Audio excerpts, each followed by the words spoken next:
ฟังสวทแพร่ FM 91 MHz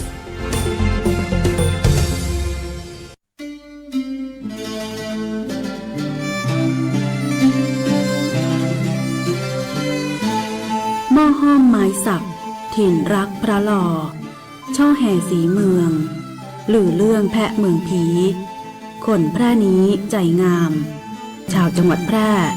ขอต้อนรับนักท่องเที่ยวทุกท่านที่มาเยือนพวกเราด้วยความยินดียิ่ง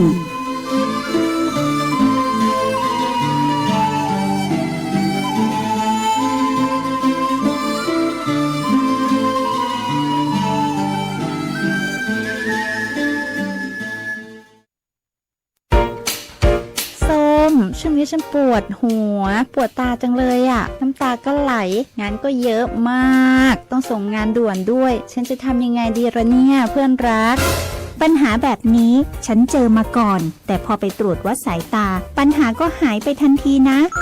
จริงสิทำยังไงอะชมพู่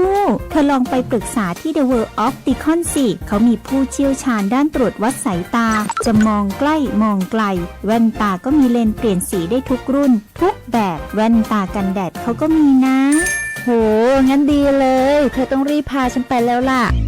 The World Opticon รับปรึกษาปัญหาด้านสายตาตรวจวัดสายตาด้วยระบบคอมพิวเตอร์ที่ทันสมัยจำหน่ายแว่นตานาฬิกาทุกชนิดและคอนแทคเลนส์ทุกรุ่นหรือจะซ่อมก็มีช่างผู้ชำนาญงานละเอียดทุกขั้นตอนไปได้เลยที่ The World Opticon ถนนภูเก็ตมุมแยกกาดน้ำทองที่จอดรถสะดวกสบายโทร 0546279972เสริมสร้างศักยภาพให้ธุรกิจของคุณด้วยการแปรรูปสินค้าเกษตรสู่ฟิวเจอร์ฟู้ดติดอาวุธทางปัญญาให้พร้อมแข่งขันในตลาดยุคใหม่เรียนรู้ดูงานและต่อยอดกับผู้เชี่ยวชาญมืออาชีพกับโครงการลานนาฟิวเจอร์ฟู้ดสมัครง่ายๆผ่านแบบฟอร์มออนไลน์เพจ Facebook สำนักงานอุตสาหกรรมจังหวัดพะเยาสำนักงานอุตสาหกรรมจังหวัดเชียงรายสำนักงานอุตสาหกรรมจังหวัดแพร่และสำนักงานอุตสาหกรรมจังหวัดน่านหรือโทร 0843632216 สมัครฟรีรับจำนวนจำกัดเสริมศักยภาพวันนี้เพื่อความได้เปรียบในวันพรุ่งนี้ลานนาฟิวเจอร์ฟู้ดโอกาสดีๆที่คุณไม่ควรพลาดทำไมราคารอบนี้ถึงสูงกว่าปกติตั้งหลายเท่าเอกสารที่เธอถืออยู่นั่นพี่เป็นคนเซ็นเองอย่าคิดมากมันคือธรรมเนียมของวงการนี้ แต่นี่มันคือเงินภาษีประชาชนนะคะพี่เราไม่ควรปล่อยผ่านอะไรแบบนี้เมย์ฟังพี่นะใครๆเขาก็ทำกันทั้งนั้นอยู่เฉยๆแล้วก็ได้ดีสบายใจไม่เหนื่อยไม่เสี่ยงแต่เมย์ยอมเหนื่อยดีกว่าทำผิดแล้วต้องโกหกตัวเองทุกวันค่ะสวัสดีค่ะดิฉันมีหลักฐานเกี่ยวกับความผิดปกติในกระบวนการจัดซื้อราชการขอแจ้งเรื่องไว้ตรวจสอบค่ะเธอกล้าดีนะพี่เคยอยากทำแบบเธอแต่ไม่กล้ายังไม่สายที่จะเริ่มค่ะพี่ถ้าทุกคนเริ่มด้วยความกล้าความถูกต้องก็จะไม่โดดเดี่ยวอีกต่อไปการป้องกันการทุจริตไม่ต้องใช้กองทัพแต่ต้องใช้ความกล้าของคนธรรมดาเพียงคนเดียวในการเริ่มต้นและวันหนึ่งความกล้านั้นจะเปลี่ยนทั้งระบบได้พบเห็นการทุจริตแจ้งสายด่วนปปชโทร1205สนับสนุนโดยกองทุนปปชและสำนักงานปปชประจำจังหวัดแพร่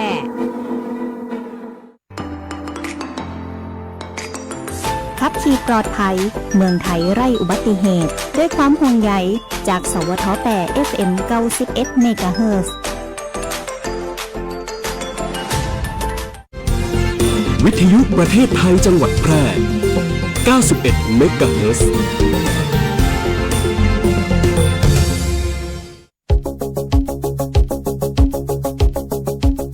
ข่าวสารฉับไวใกล้ตัวบริการทันใจร่วมแรงร่วมใจงานบ้านงานบุญประกวดราคาโปร่งใสและติดตามสภาพอากาศประจำวันโดยทีมข่าวสวทแพร่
จังหวัดแพร่เตือนภัยน้ำท่วมฉับพลันน้ำป่าไหลหลากน้ำท่วมขังและดินโคลนถล่มระหว่างวันที่30สิงหาคมถึง30กันยายนนี้ให้ประชาชนและหน่วยงานที่เกี่ยวข้องเตรียมรับมือและเฝ้าระวังสถานการณ์น้ำนายสมชัยเลิศประสิทธิพันธ์ผู้ว่าราชการจังหวัดแพร่ได้แจ้งเตือนประชาชนและหน่วยงานที่เกี่ยวข้องให้เฝ้าระวังและเตรียมพร้อมรับมือสถานการณ์น้ำท่วมฉับพลันน้ำป่าไหลหลากน้ำท่วมขังและดินโคลนถล่มในพื้นที่จังหวัดแพร่ระหว่างวันที่30สิงหาคมถึง3กันยายน2568ทั้งนี้เนื่องจากการติดตามข้อมูลสภาพอากาศจากกรมอุตุนิยมวิทยาพบว่าพื้นที่จังหวัดแพร่จะได้รับผลกระทบจากอิทธิพลของพายุหนองฟ้าซึ่งทำให้มีฝนเพิ่มมากขึ้นและมีฝนตกหนักถึงหนักมากกับมีลมแรง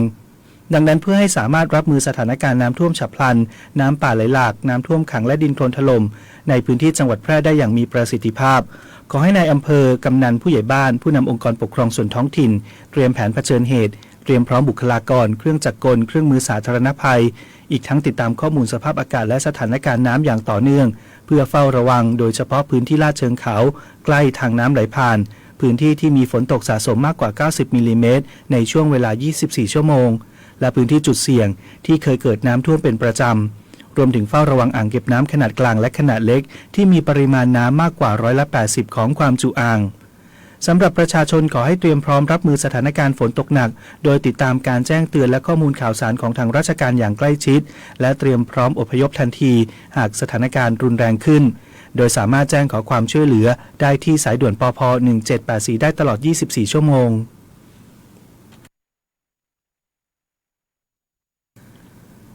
พาณิชย์จังหวัดแพร่เปิดรับผู้ประกอบการยื่นคำขอใช้ตราสินค้า GI เหล้าแป้ส่งเสริมมาตรฐานและเพิ่มมูลค่าของสินค้าภูมิปัญญาท้องถิ่นนายสุภสันต์สินชูศรีพาณิชย์จังหวัดแพร่กล่าวว่ากรมทรัพย์สินทางปัญญากระทรวงพาณิชย์ได้มีประกาศรับขึ้นทะเบียนสิ่งบ่งชี้ทางภูมิศาสตร์สินค้าเหล้าแป้เมื่อวันที่19มิถุนายน2568ซึ่งช่วยให้เกิดการส่งเสริมยกระดับอุตสาหกรรมท้องถิ่นเพิ่มมูลค่าของสินค้าและเป็นเครื่องมือการตลาดสร้างรายได้แก่ชุมชนและประชาชนรวมถึงสร้างความมั่นใจแก่ผู้บริโภคในการเลือกซื้อสินค้าอัตลักษณ์จากภูมิปัญญาท้องถิ่นโดยจะมีการควบคุมตรวจสอบกระบวนการผลิตทั้งในระดับผู้ผลิตและระดับจังหวัดเพื่อรักษาคุณภาพสินค้าให้ได้มาตรฐานสำนักงานพาณิชย์จังหวัดแพร่ในฐานะฝ่ายเลขานุการคณะกรรมการอำนวยการสิ่งบ่งชี้ทางภูมิศาสตร์จังหวัดแพร่จึงเปิดรับสมัครผู้ขออนุญาตใช้ตราสิ่งบ่งชี้ทางภูมิศาสตร์หรือ GI สินค้าเหล้าแป้ให้กับประชาชนทั่วไปและกลุ่มเครือข่ายที่อยู่ภายใต้การส่งเสริมเพื่อให้เกิดประโยชน์ต่อผู้ผลิตผู้ประกอบการสุราชุมชนในพื้นที่จังหวัดแพร่ครอบคลุมทุกอำเภอซึ่งจะสร้างความเชื่อมั่นในแหล่งที่มาและคุณภาพของตัวสินค้าให้กับผู้ซื้อและมีโอกาสก้าวสู่ระดับสากลคือได้รับการสนับสนุนการจดทะเบียนในระดับต่างประเทศทั้งนี้ผู้ผลิตและผู้ประกอบการที่ประสงค์จะขออนุญาตใช้ตราสัญลักษณ์สิ่งบ่งชี้ทางภูมิศาสตร์หรือสินค้า GI สามารถยื่นเอกสารได้ที่สำนักงานพาณิชย์จังหวัดแพร่สำนักงานพัฒนาชุมชนทุกอำเภอและองค์การบริหารส่วนตำบลสะเอียบหรือสอบถามรายละเอียดได้ที่สำนักงานพาณิชย์จังหวัดแพร่หมายเลขโทรศัพท์054-511-118หรือ065-510-1940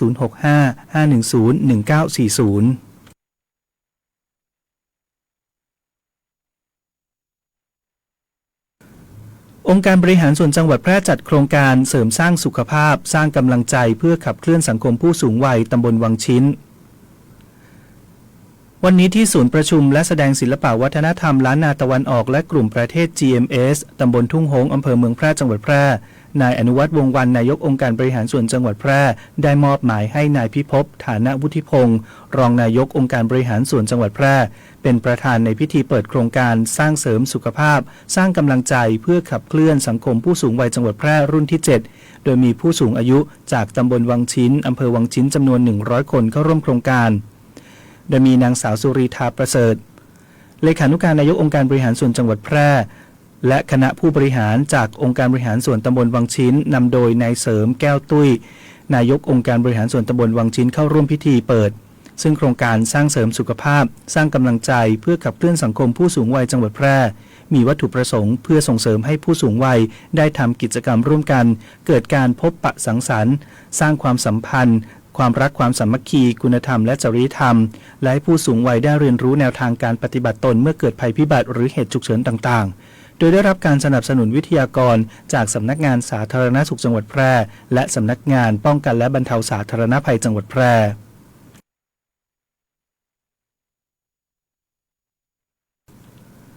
การประปาส่วนภูมิภาคและการไฟฟ้านครหลวงร่วมเปิดโครงการให้บริการติดตั้งและบำรุงรักษาอุปกรณ์ประหยัดพลังงานในระบบผลิตไฟฟ้าจากพลังงานทดแทนหรือพลังงานทางเลือกหรือการติดตั้งโซลาร์รูฟท็อปเดินหน้าสู่พลังงานสะอาดยั่งยืนโดยได้จัดขึ้นที่ห้องประชุมชั้น 2 อาคารประปาวิวัฒน์การประปาส่วนภูมิภาคสำนักงานใหญ่เมื่อวันที่ 29 สิงหาคม 2568 โดยนายจักรพงศ์คำจันทร์ผู้ว่าการประปาส่วนภูมิภาคเปิดเผยว่าการประปาส่วนภูมิภาครู้สึกยินดีเป็นอย่างยิ่งที่ได้ร่วมมือกับการไฟฟ้านครหลวงในการดำเนินโครงการให้บริการติดตั้งและบำรุงรักษาอุปกรณ์ประหยัดพลังงานในระบบการผลิตไฟฟ้าจากพลังงานทดแทนหรือพลังงานทางเลือกโดยการติดตั้งระบบผลิตไฟฟ้า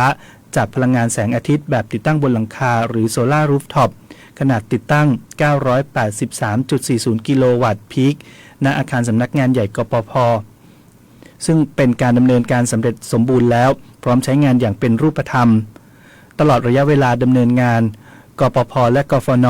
ได้ประสานความร่วมมืออย่างใกล้ชิดเพื่อให้ระบบติดตั้งมีมาตรฐานสูงสุดทางด้านประสิทธิภาพความปลอดภัยและความยั่งยืนในระยะยาวความสำเร็จครั้งนี้ถือเป็นอีกก้าวสำคัญของการประปาส่วนภูมิภาคในการยกระดับประสิทธิภาพการบริหารจัดการพลังงานภายในองค์กรอย่างเป็นระบบ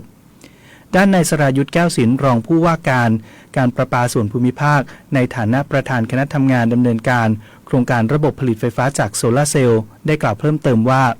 จากความร่วมมือครั้งนี้จะช่วยลดภาระค่าใช้จ่ายด้านไฟฟ้าของกปภ.ประมาณ 1.16 ล้านบาทต่อปีและลดคาร์บอนไดออกไซด์ประมาณ 1,017 ตันคาร์บอนไดออกไซด์ต่อปีเทียบเท่ากับการปลูกต้นสักประมาณ 34,668 ต้นนอกจากนี้การประปาส่วนภูมิภาคได้มีการดำเนินโครงการด้านพลังงานสะอาดภายในกปภ.สาขามาแล้วอย่างต่อเนื่องโครงการนี้ถือเป็นส่วนเติมเต็มของการดำเนินงานในระดับองค์กรส่วนกลางที่มีบทบาทสำคัญในการสนับสนุนและเสริมทิศทางการพัฒนาองค์กรในภาพรวมให้ก้าวสู่ความยั่งยืนเพื่อตอกย้ำถึงความมุ่งมั่นของกปภ.ในการสนับสนุนพัฒนาด้านพลังงานน้ำและสิ่งแวดล้อมควบคู่กันนางสาวภัทราสุวรรณเดชรองผู้ว่าการธุรกิจการไฟฟ้านครหลวงกล่าวว่าตลอดระยะเวลาที่ผ่านมาการไฟฟ้านครหลวงได้ให้ความสำคัญต่อการส่งเสริมการใช้พลังงานอย่างมีประสิทธิภาพและสนับสนุนนโยบายลดการนำเข้าเชื้อเพลิงจากต่างประเทศที่ใช้ในการผลิตกระแสไฟฟ้าพร้อมส่งเสริมการใช้พลังงานอย่างประหยัดในหน่วยงานภาครัฐตามแผนอนุรักษ์พลังงาน 20 ปีจึงมีความยินดีที่ได้ร่วมมือกับการประปาส่วนภูมิภาคโดยบทบาทของการไฟฟ้านครหลวงในโครงการนี้ได้ครอบคลุมการสำรวจออกแบบติดตั้งและบำรุงรักษามีการใช้เทคโนโลยีเพื่อช่วยสนับสนุนการบริหารจัดการพลังงานอย่างมีประสิทธิภาพเชื่อมโยงการมอนิเตอร์ปริมาณพลังงานจากแสงอาทิตย์และระบบจำหน่ายของการไฟฟ้านครหลวงผ่านระบบออนไลน์แบบเรียลไทม์ซึ่งทั้งหมดนี้นับเป็นความร่วมมือครั้งสำคัญโดยการไฟฟ้านครหลวงพร้อมที่จะต่อยอดและขยายผลความร่วมมือในโอกาสต่อไป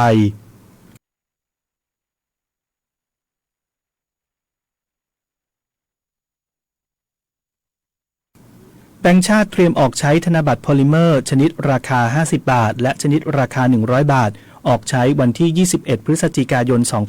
2568นายเศรษฐพุทธสุทธิวาฒนฤพุทธผู้ว่าการธนาคารแห่งประเทศไทยเปิดเผยว่าธนาคารแห่งประเทศไทยเตรียมออกใช้ธนบัตรราคา50 บาทและ100 บาทที่พิมพ์ด้วยวัสดุโพลิเมอร์ที่เป็นพลาสติกแบบพิเศษไม่ดูดซับความชื้นและสิ่งสกปรกมีความทนทานต่อการใช้งานมากกว่าธนบัตรกระดาษซึ่งจะช่วยให้ธนบัตรหมุนเวียนมีสภาพใหม่สะอาดและมีอายุการใช้งานนานขึ้นจากการออกใช้ธนบัตรโพลิเมอร์ชนิดราคา20 บาทที่ผ่านมาพบว่าธนบัตรมีอายุการใช้งานเฉลี่ยนานถึง8 ปีหรือนานกว่าธนบัตรกระดาษถึง4 เท่าซึ่งจะช่วยลดการผลิตธนบัตรใหม่เพื่อทดแทนที่ชำรุดได้อย่างน้อยปีละ350 ล้านฉบับเป็นการลดต้นทุนของระบบลดการใช้ทรัพยากรและเป็นผลดีต่อสิ่งแวดล้อมธนบัตรโพลิเมอร์ชนิดราคา50 บาทและ100 บาทยังคงมีลักษณะโดยรวมเหมือนกับธนบัตรกระดาษที่หมุนเวียนในปัจจุบัน และมีระบบการต่อต้านการปลอมแปลงด้วยมาตรฐานที่สูงด้วยเทคโนโลยีที่ทันสมัยโดยมีจุดสังเกตที่เด่นชัดกว่าธนบัตรกระดาษคือมีช่องใสที่สามารถมองทะลุได้ทั้ง2ด้านและมีลายดุลนูนบอกชนิดราคาในช่องใสรวมถึงพิมพ์ด้วยหมึกพิมพ์พิเศษที่เมื่อพลิกเอียงจะเปลี่ยนสีหรือเหลือบสีได้นอกจากนี้ธนบัตรทั้ง2ชนิดราคานี้ยังเพิ่มจุดสังเกตสำคัญสำหรับผู้มีข้อจำกัดในการมองเห็นด้วยการพิมพ์ดุลนูนสัญลักษณ์ในลักษณะอักษรเบรลล์ที่สื่อถึงชนิดราคาและมีเส้นเฉียงนูนใสบริเวณขอบธนบัตรทั้ง2ด้านซึ่งช่วยให้มีจุดสัมผัสที่เด่นชัดมากขึ้นธนบัตรโพลิเมอร์ชนิดราคา50บาทและ100บาทมีกำหนดออกใช้หมุนเวียนในวันที่21พฤศจิกายน2568นี้ประชาชนสามารถเบิกถอนผ่านธนาคารพาณิชย์และสถาบันการเงินเฉพาะกิจทุกแห่งโดยธนบัตรโพลิเมอร์ชนิดราคา100บาทสามารถเบิกถอนผ่านเครื่องฝากถอนเงินสดอัตโนมัติได้และธนบัตรทั้ง2ชนิดราคาสามารถใช้กับเครื่องจำหน่ายสินค้าอัตโนมัติได้ทั้งนี้ประชาชนสามารถขออภัยครับทั้งนี้ประชาชนยังสามารถใช้ธนบัตรกระดาษชนิดราคา50บาทและ100บาทที่หมุนเวียนในระบบได้ตามปกติ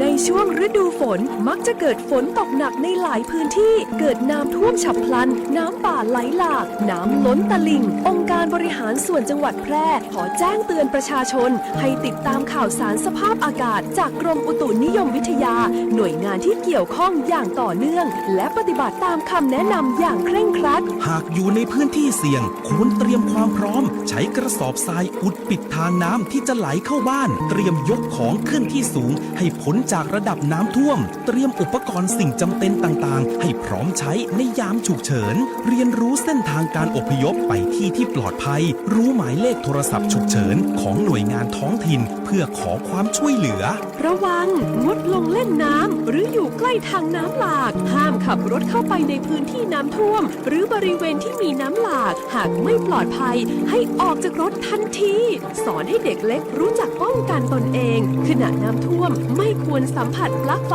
หรือเครื่องใช้ไฟฟ้าเตรียมความพร้อมเฝ้าระวังตลอดเวลา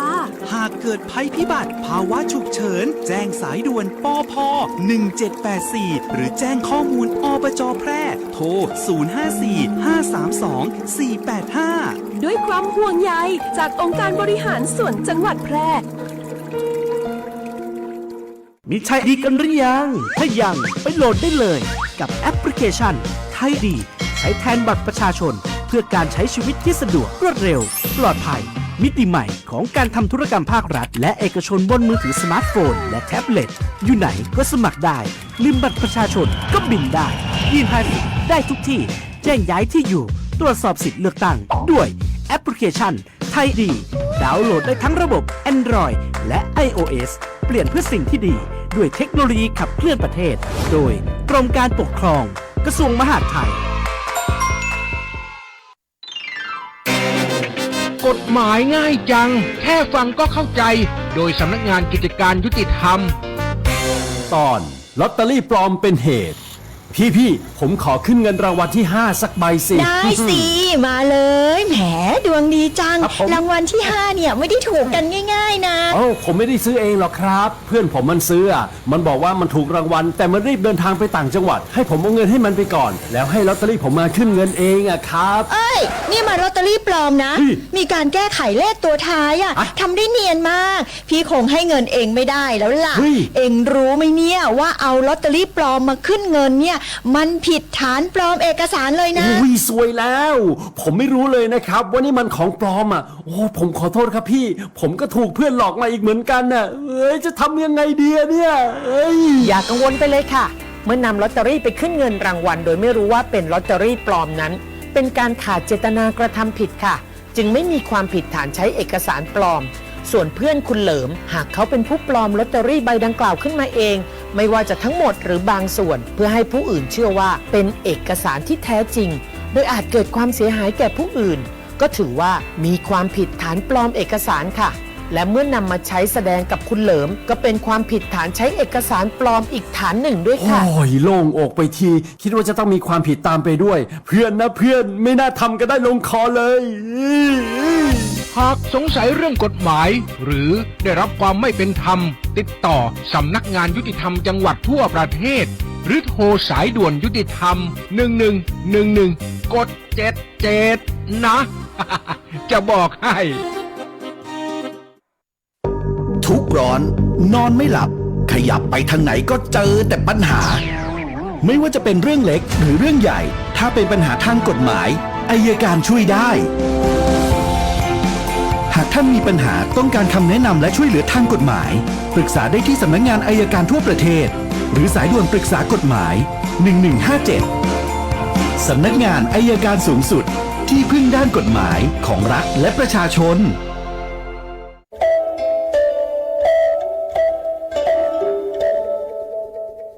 ลูกติดยา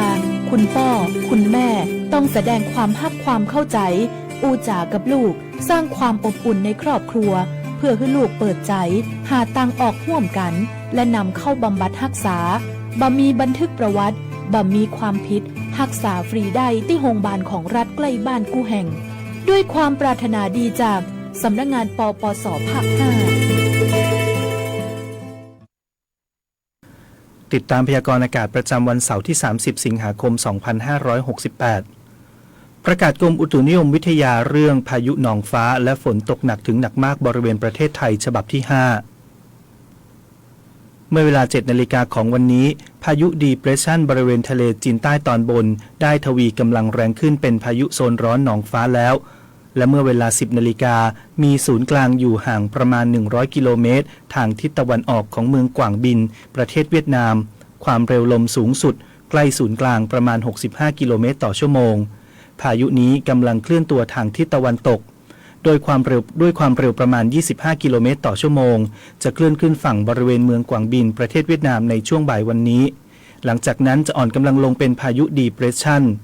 เคลื่อนเข้าปกคลุมบริเวณประเทศลาวตอนบนและจะอ่อนกำลังลงอีกเป็นหย่อมความกดอากาศต่ำกำลังแรงเคลื่อนตามแนวร่องมรสุมเข้าปกคลุมบริเวณภาคตะวันออกเฉียงเหนือซึ่งอาจทำให้เกิดน้ำท่วมฉับพลันและน้ำป่าไหลหลากโดยเฉพาะพื้นที่ลาดเชิงเขาใกล้ทางน้ำไหลผ่านและพื้นที่ลุ่มของประเทศไทยในคืนวันนี้และเข้าปกคลุมภาคเหนือในวันพรุ่งนี้จากอิทธิพลดังกล่าวทำให้ช่วงวันที่ 30 สิงหาคมถึง 1 กันยายนนี้ประเทศไทยจะมีฝนเพิ่มมากขึ้นและมีฝนตกหนักถึงหนักมากหลายพื้นที่กับมีลมแรงในภาคตะวันออกเฉียงเหนือโดยเฉพาะจังหวัดนครพนมสกลนครมุกดาหารบึงกาฬหนองคายเลยอุดรธานีหนองบัวลำพูกาฬสินธุ์ขอนแก่นและชัยภูมิส่วนภาคเหนือและภาคกลางตอนบนจะได้รับผลกระทบในช่วงวันที่ 31 สิงหาคม 2568 โดยเฉพาะจังหวัดน่านตอนล่างแพร่อุตรดิตถ์เพชรบูรณ์พิษณุโลกพิจิตรสุโขทัยตากกำแพงเพชรเชียงใหม่ลำปางลำพูนแม่ฮ่องสอนและนครสวรรค์ขอให้ประชาชนในบริเวณดังกล่าวระวังอันตรายจากฝนตกหนักถึงหนักมากและฝนที่ตกสะสมซึ่งอาจทำให้เกิดน้ำท่วมฉับพลันและน้ำป่าไหลหลากโดยเฉพาะพื้นที่ลาดเชิงเขาใกล้ทางน้ำไหลผ่านและพื้นที่ลุ่มสำหรับมรสุมตะวันตกเฉียงใต้ที่พัดปกคลุมทะเลอันดามันประเทศไทยและอ่าวไทยจะมีกำลังแรงขึ้นทำให้ภาคตะวันออกและภาคใต้ฝั่งตะวันตกมีฝนตกหนักถึงหนักมากบางพื้นที่ส่วนคลื่นลมบริเวณทะเลอันดามันตอนบนและอ่าวไทยตอนบนมีกำลังแรงขึ้นโดยมีคลื่นสูง 2-3 เมตรบริเวณที่มีฝนฟ้าคะนองคลื่นสูงมากกว่า3 เมตรขอให้ชาวเรือเดินเรือด้วยความระมัดระวังและหลีกเลี่ยงการเดินเรือในบริเวณที่มีฝนฟ้าคะนองเรือเล็กบริเวณทะเลอันดามันตอนบนและอ่าวไทยตอนบนควรงดออกจากฝั่งส่วนประชาชนบริเวณชายฝั่งภาคตะวันออกและภาคใต้ฝั่งตะวันตกตอนบนระมัดระวังอันตรายจากคลื่นที่ซัดเข้าหาฝั่งในช่วงวันที่ 30 สิงหาคมถึง 2 กันยายนนี้พยากรณ์อากาศบริเวณจังหวัดแพร่มีฝนฟ้าคะนอง60%ของพื้นที่ทัศนวิสัย 6-10 กิโลเมตรลมตะวันตกเฉียงใต้ความเร็ว 10-20 กิโลเมตรต่อชั่วโมงอุณหภูมิสูงสุดที่สถานีอุตุนิยมวิทยาแพร่วานนี้วัดได้ 34.4 องศาเซลเซียสอุณหภูมิต่ำสุดที่สถานีอุตุนิยมวิทยาแพร่เช้าวันนี้วัดได้ 25.5 องศาเซลเซียสคาดว่าอุณหภูมิสูงสุดวันนี้ประมาณ 34 องศาเซลเซียสคาดว่าอุณหภูมิต่ำสุดเช้าพรุ่งนี้ประมาณ 25 องศาเซลเซียสวันนี้ดวงอาทิตย์ตกเวลา 18:35 นาทีวันพรุ่งนี้ดวงอาทิตย์ขึ้นเวลา 6:05 นาทีจบการเสนอข่าวท้องถิ่นการอำนวยการยุติธรรมขั้นตอนที่ถูกต้องก็ต้องอาศัยความรู้ความสามารถในด้านกฎหมายต ตลอดจนมีความเข้าใจในชีวิตในสังคมหรือในอุดมการณ์ของชาติเพราะว่ากฎหมายนั้นใช้ให้ถูกก็ดีใช้ให้ไม่ถูกก็เสียมากพระบรมราโชวาทพระบาทสมเด็จพระเจ้าอยู่หัวธนชัยสุวรรณกาศอ่าน